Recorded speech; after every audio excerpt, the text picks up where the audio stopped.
بسم الله الرحمن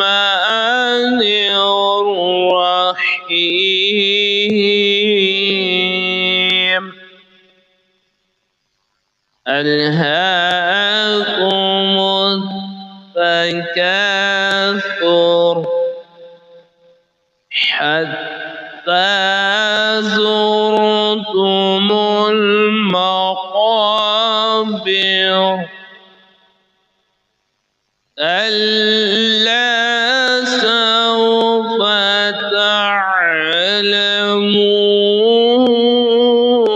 تعلمون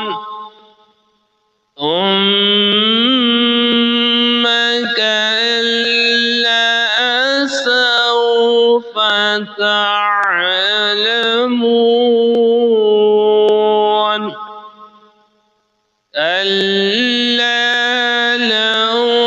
تعلمون علم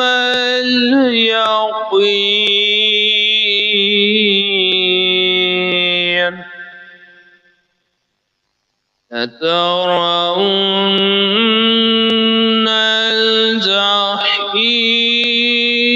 الجحيم ثم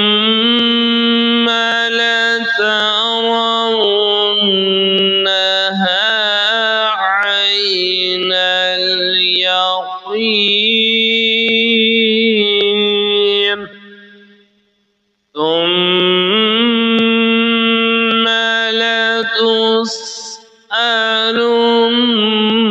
لتسألن يومئذ عن النعيم